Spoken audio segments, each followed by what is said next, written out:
Guys, I hate to be that guy. I really, really do. But we need to stop coping.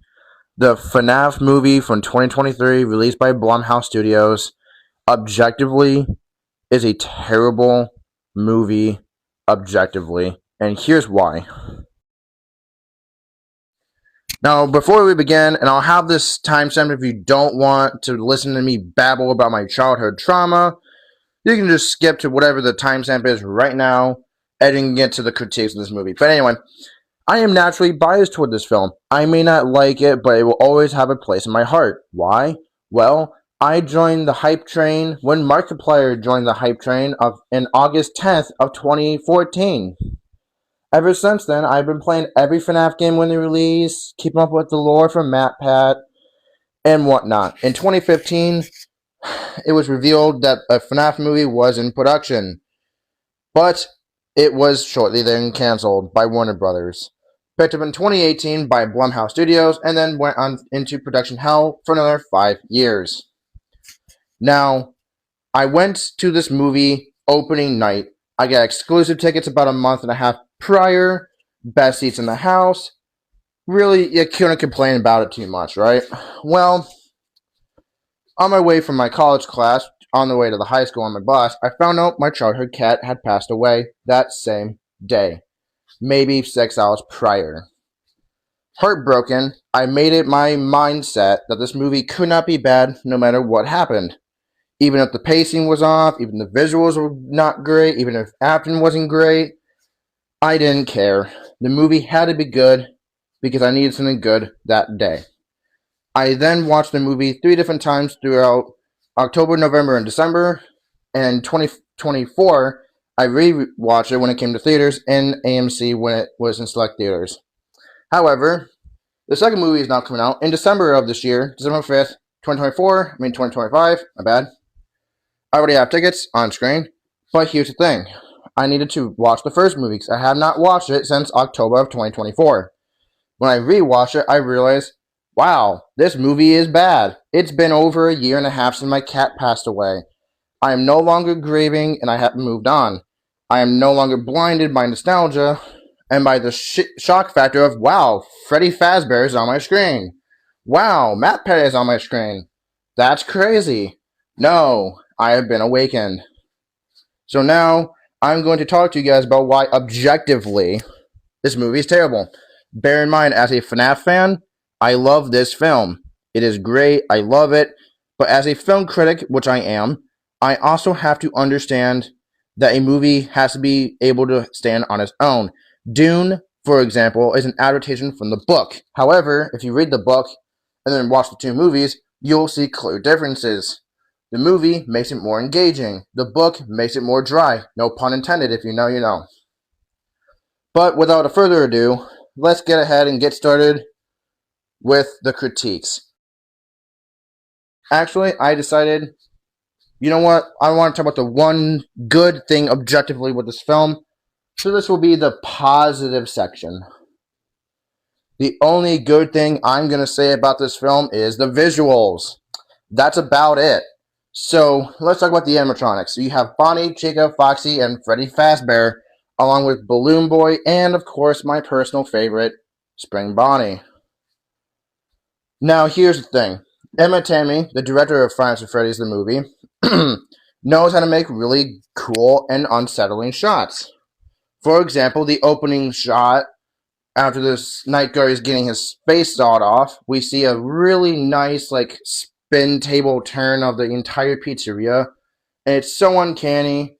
It's just so creepy. Because you hear the screams in the background while it's doing it in slow motion with the music building up. Man, peak cinema. You have that one shot where Mike is entering the building for the first time and he shines his flashlight and you just see how big the building is and how small he is.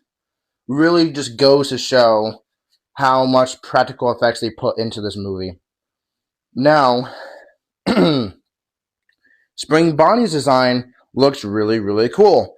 The entrance of Spring Bonnie is one of the coldest entries I've ever seen in a movie. Literally, Matthew Lillard was born to play this role, but I will have to get into his acting later in the critique section. Now, when it comes down to the animatronics, Chica looks derpy, but then again, she looks derpy in the game, so I guess there you go.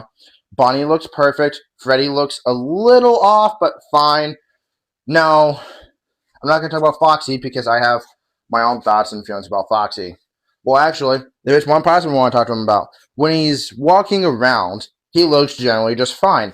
Especially that one scene where he's hunting down Abby in the pizzeria during the end climax of the film.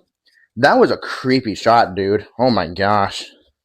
Just him walking around very slowly, looking around. Just it looks so robotic. It's so perfect. Jim Henson's Creature Shop really knows how to cook when they need to. But that's about where my positives end because, well, the visuals are great, but the story is not great. The acting is not great. The pacing is not great. That's about where my positives end for this film. So without a further ado, let's get to the negative sections of this movie and see why does the FNAF movie not hold up and what am I expecting for the sequel to improve upon. Okay, for the negative part of this video, I'm going to start off with the pacing because golly is it awful, man. This movie is so boring to watch. Like, man, let me describe just how the movie goes. So it starts with the first sequence, which is the security guard running out of the office to escape the animatronics attacking him for some unknown reason. We actually don't really know why he's being attacked. We can presume it's Afton, but why?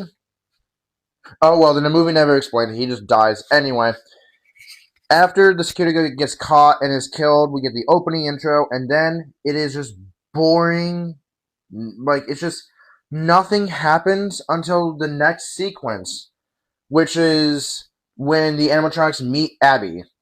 That is the next sequence we get anything.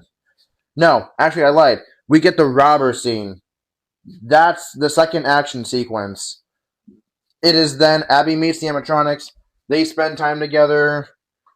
It is not until the last 25-30 minutes of the film is when we get the Mike, when Mike gets attacked, and then we have to wait another 10 minutes after that, and then we get the Spring Bonnie attack. And then after that, there's just nothing else. The movie is insufferable because nothing happens. The animatronics kill everyone off screen. It is so stupid the way they did that. I think the second movie is going to do better in the here's a behind the scenes of one thing, and you'll see what I mean. Okay, did you watch it? Okay, great. So, it was just a picture, but that's beside the point. So, I think we're going to see the kills more up close in this time around, but that's besides the point. The first one, you just don't see anything happen, and it really hurts the film. Now, the acting. It is okay at best. Matthew Lillard plays two characters. Steve Raglan is played perfectly. He is a smug, nonchalant guy who just doesn't really care about anyone. But then the moment when he realizes who Mike Schmidt is, he immediately drops the act and acts sort of cowardly and is kind of just anti-Semitic and very, very, very, very, like, oh, do you want a coffee or something? Like, just trying to pamper to Mike for some reason. I don't really know why, other than he just gets terrified that, oh, my victim's brother is in front of me. Oh, shit. I mean, Matthew does such a good job of just dropping the act and making it look like he's genuinely afraid of the guy. But then when he's Afton in the Spring Bonnie suit, man, he is terrifying. But the moment he takes off the mask, it's just kind of... Wait, what? Like, they really took the Silver Eyes and said, ah, that's a good adaptation. Let's do that again. No, Scott. No, it's not. It is not a good adaptation. I don't care what you say. Also, here's the thing. Okay, when he's putting on the mask and he says like, I always come back. I didn't like it for what everyone else didn't like it for. So everyone was like, "Why did he say it? Like that makes no sense. It's so cringe." I know why he said it, but it could have been used differently. It really could have. And here's what could have happened and what should have probably happened was, um, Abden got spring locked. He did a little bit more like actually looking like he's in pain.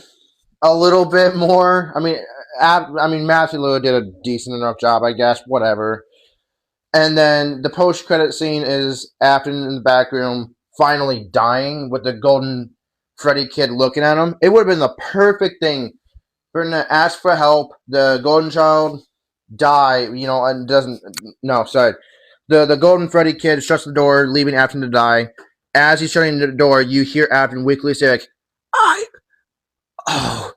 Always come back. Kind of in more like a raspy, spring trappy voice. That would have been the perfect way to do that. That builds up anticipation instead of him like looking at all the other kids who don't really care, but the Golden Freddy one does. That's the thing. Vanessa is a generally good actress, except for this one clip playing right now. Did you watch it? Great. If you did, comment what word I put in the scene so that I don't get copyright strikes. Anyway, so that was a bit odd acting, I must say. Yeah, I don't know why she had to say it like that, or why she had to say it at all, because it's just kind of weird and out of place. Like, if you bring your sister back here again, I will shoot you. I'm like, whoa. Whoa, whoa, whoa, whoa, whoa, whoa, whoa. Okay. Whoa. I know that, like, it's later revealed that Afton wanted Vanessa to kill Mike if he got too close. I'm just like, why didn't she then? That's kind of my thing. Is like, why are you threatening Mike? You're doing the one thing that you're supposed to not do. Why is he not dead? Also, if Afton really wanted him dead, why didn't he just have the animatronics kill him right there and then? And then the pacing doesn't help. Abby is a decent actor. Mike is a decent actor. Like, there's not a bad actor in this film. It's just like the script didn't give them a lot of favors in when it came to like actually having a good story to work with. It just didn't give a lot to work with. And then my biggest thing is it just didn't feel like, well, it felt like FNAF, but it didn't. Like, I'm not going to say that the animatronics being nice to Abby is a bad thing. I think it works. It shows the kids being kids, whatever. And Scott had the thing about, the kids aren't bad, it's Afton, whatever. But, like, it just, the pacing could have been better. The dream sequences with Mike's brother just really took me out of it because it was just so jarring how, like, they just kept it going over and over. Like, half the movie is about this thing, and then Mike kind of just, when he sees Afton for the first time, instead of, like, being angry or being spiteful or really anything, he's kind of like, oh, you're here. Go to hell. Just like that, like, go to hell. It's like, what? Why? Like, you've been hunting this dude down for 10 years, and your response is, oh, man, you're here. You should go to hell. Like, what? The script should have been like, you killed my brother. Him trying to get revenge on him, trying to, grabbing a chair, spring body, breaks the chair with, like, shielding his arm or something like that. And then, like, him going, like, like, him, like, getting on the ground, startled. Spring Bonnie's like, you know what? I enjoyed killing your brother. Those other 5 kids, I didn't care. But this one was personal. And then Mike goes, like, you know what, Afton? Or you know what, Mr. Raglan? Go to hell. That would have been more appropriate because it would have matched his like personality and just the way he acts. Like he literally sees a kid in a mall being dragged up by a guy, and his first instinct is, "Oh, I'm gonna beat this dude up." Why was he more mad at a stranger, but not the guy who killed his brother? I know that he not moved on, but accepted it and wanted to move forward. But like at the same time, though, come on, Mike, come on. And like, there's a lot of things in the movie that just doesn't make sense. Like, how did Afton know that he was getting close if Vanessa didn't tell him, or maybe she did? And for some, wait, hold on. If Vanessa, wait a minute. No, okay, I'm okay. Oh no, I'm thinking about it too much now. Oh, I'm just recording this. I'm thinking about it while I'm doing it. Gosh dang it, Scott. Also, stop using the books as inspiration. Good night. They're not good books. No wonder the people hate it. The books are not good. How else do we have to tell you? No one has liked the books. We all think it's cringe. Matt Pat says it himself. And he's the one who made half the frickin' lore. What the heck, man? Okay, moving on back to the actual movie. Actually, I forgot about one big positive. You got my man Doug over here. Oh, yeah. That lawyer is the best lawyer. Saul Goodman ain't got nothing on this dude. Oh, yeah, I love Doug. And he's coming back for the second film, and I'm so ready for it. I'm so excited, dude. Oh, my gosh. Also, Koyak's Kenshin's coming back. Yes, sir. Yeah, boy. I better see Markiplier. I better see Marky Poo. If he's not in here, I'm gonna be. Anyway, so yeah, no, just overall, the film is just a badly edited, oh yeah, there's a lot of weird things. Like for instance, during the robbery scene, one of the robbers tries to get out through the exit door, can't because Foxy is prevented at using his soul or whatever. I don't really know. Mike is in the same predicament, but he can open the door. I'm sorry. How can he open the door, but the other guy who is arguably more built can't? I'm sorry. What? Just what?